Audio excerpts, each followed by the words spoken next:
guys? It's your boy J-Rod. I'm here with my co-host Chris. What's going on, guys? We at the Build Different Boulevard, powered by Speedology, at the Charlotte Auto Show. We're here with Fastlap Sims. Yes, sir. For the people that don't know you yet, can you introduce yourself and tell us what you have here? Absolutely. So my name's Danny Moyer. I'm the owner and founder of Fastlap Sim Racing Rentals. Essentially, we're Charlotte's first sim racing mobile experience. So we really kind of started this business just from my love of cars. Sim racing has grown a lot in popularity the last couple of years. I have some younger siblings that are obsessed with the simulators. When I went to find somewhere in Charlotte to go and hop on a good simulator, there was nowhere to be found. So I kind of saw a gap in the marketplace and shot for it. We provide this mobile trailer with racing simulators inside, professional grade, highly realistic, very immersive experience. And essentially we bring it to you. So you bring the event, we bring the racing. It's great for car enthusiasts as well as young kids. It's family fun for pretty much everyone. Is it like a VR system as well, or is it just simulator screen? I mean, how does that work? Great question. So what we have set up is a 49-inch curved monitor. Okay. So essentially it's going to wrap around you while you're sitting in the cockpit. Provides a very immersive experience. Okay. And then we use surround sound headsets to try to, really lock you into that driving experience, man. That's wild. Yes, sir.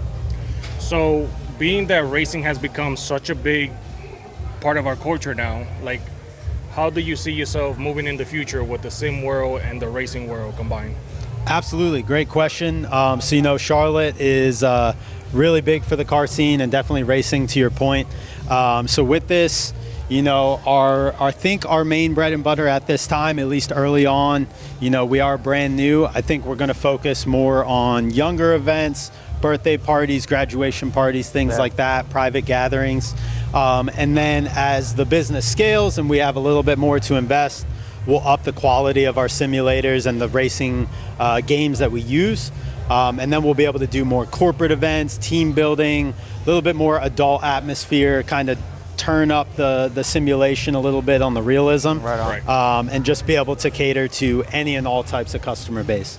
Do you guys have it's a certain program? Like I'm always on Gran Turismo, right? So yeah. For me, I bought the little $200 sim seat, right? But that's never going to be comparable to what you guys got. You guys got some real state-of-the-art stuff. Yes, sir. What kind of program, are you're not running Gran Turismo? I mean, what is it that is there something custom, or what is that? That's a great question.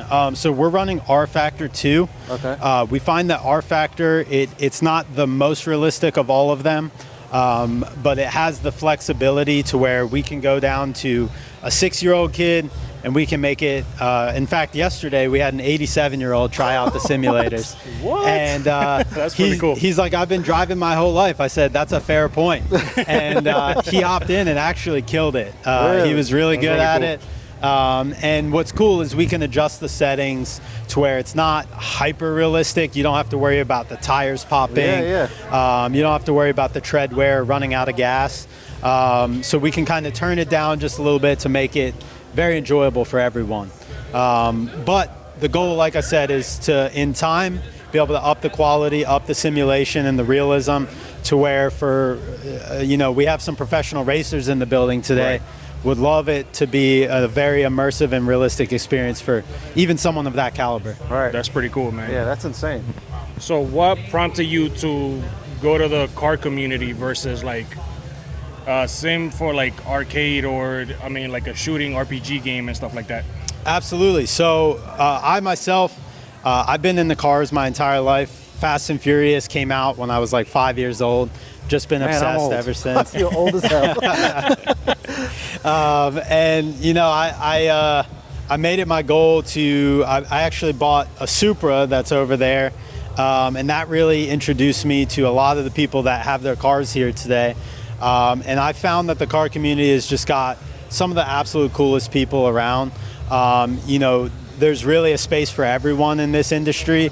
Oh, yeah. And it's all about, the different builds, and everyone's got their unique style.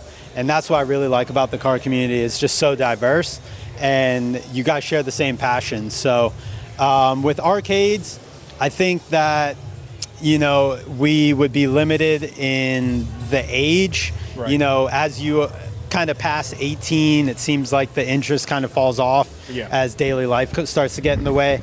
But I know plenty of car enthusiasts that go to car shows every weekend. So I think this will be perfect to just park at, you know, Cars and Coffee, Hometown Horsepower. We can show up to any event and just make it fun for everybody. Yeah, this is wild. That's Thank you, man. That's a great idea. Great marketing also. Thank you, man. So how much does being on the sim compared to the track will improve your chances of going to the track and performing well versus not having a sim and going to the track and just drive your car?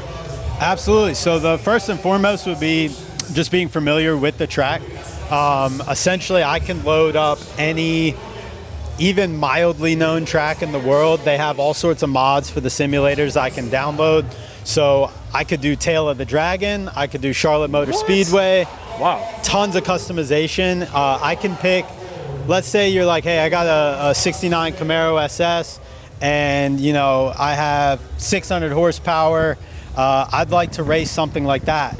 With a little bit of tweaking and enough notice, I could dial that car in and get it ready, get you on Tail of the Dragon so that when you actually show up to race, you're familiar because you practiced on the simulator firsthand. That's crazy. That is, and that blew my mind. That's insane. Yeah, man, it's really cool. I gotta ask, are you, after hours, are you playing on it? Are you in the trailer in the back just hang Doritos it up and Mountain Dew and all that? That's hilarious. I do have some, you know, I'll invite some friends over and we'll just set up the generator in the trailer. We'll turn that on and we'll all just race for a couple hours for fun. But to be honest, man, I'm a one-man show. I do have some helpers here with me this weekend, but the business side of things kind of keeps my time completely packed. Yeah, so you're not playing video games all No, day. unfortunately not. So being here, how has the community accepted, you know, your booth, and how has that been for you? Man, it's been, like I said, the family fun environment. We can go from, we had a 6-year-old earlier this morning and an 87-year-old yesterday. So it's fun for everyone. I can customize it to where everyone has a good time. It's not too difficult or too easy. Yeah. And man, yesterday was kind of slow and I think we had 60 or 70 participants. Today we're already at 50 and we're only about halfway through the day. Oh wow! So That's wild. it seems like it's growing each day. I'm sure the weekend's going to be packed. Yeah. But it's been an absolute blast, and I've had tons and tons of people already send me emails when they left and said, you know, how much is this going to cost for a birthday party? Yeah. So Wow. it's okay. That little shot of the PD. So to start your business, did you have any mentors or any books that you referred to? Because this was a market that wasn't here in Charlotte. What kind of research did you have to do in order to start up a sim company, you know, for the people? That's a really good question. I mainly saw the growing statistics for sim racing streamers. You know, watching live streamers and video gamers seems to be very popular right now amongst younger kids. Sim racing has kind of grown very rapidly in the last year or two. It's taken some of the viewership away from, you know, these first-person shooters and stuff. So I started looking into the traffic on Google, how many people are searching it. And Charlotte has a high amount of searches. When I looked 3 months ago, they were averaging about 9,000 sim racing searches a month. What? But there's no one here doing it. Wow. So I think it's That is still awesome. a little bit early on in the niche. Yeah. And if there's 9,000 people looking into it per month on average in Charlotte, I think that's a pretty good market size to at least start out and kind of grow alongside the niche as that continues to grow as well. I know there are some other people in North Carolina that are dabbling in this space.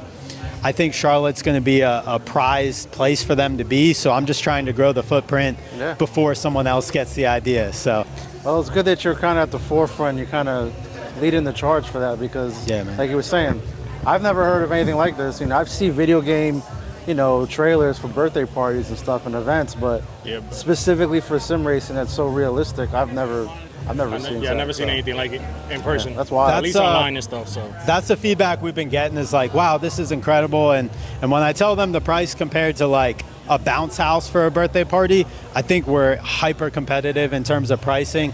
That of course may go up in time, but I just want to make sure that everyone has a good time. It's affordable and not out of reach for too many people. Really grow that footprint and then go from there. You know, as we get more popular and the demand grows, so does the cost. Yeah, that's pretty awesome, man. Well, thank you for taking the time to have this Absolutely, conversation. man. Thank you. Danny, appreciate it, man. Absolutely, man. I really appreciate this opportunity. Where can people find you online or social media so they could give you a follow? Absolutely. So our website is fastlapsims.com. And then you can find us on Instagram and Facebook at Fastlap Sim Racing. As I did say, this is basically our first public event. So we're brand new, and being a one-man show, our social media is not quite, we don't have the presence that we want quite yet, but give us a follow. It's really going to help out. It's going to help me know where my shortcomings are and really kind of dial that in. So be on the lookout for lots of content from this event. And we have a couple shows actually planned by the end of the year as well. Awesome. So you guys should follow along. What shows should people to look forward to seeing you bringing the trailer out? OKTM has... it's a fundraiser for Christmas toys for kids. That's on December 15th. You can see it on their Instagram. It's okae.tm. They have all the details on that show. We'll be there on December 15th from 5 to 8 p.m. And then we also, I believe, have a less fortunate boys' home. It's like... young men that are in tough situations with their family and whatnot. We're going to be catering to that event on December 15th. That's good. That's a real That's pretty awesome. It's a good cause. Yes, sir. Yeah. So thank you again. Absolutely. Shout out to Tamsin from Speedology for hosting this event and having Amen us to out that. here. We'll check you guys out on the next interview. Thank y'all so much. Later. Man, thank you so much. You. That was Appreciate awesome. it, man. Thank you.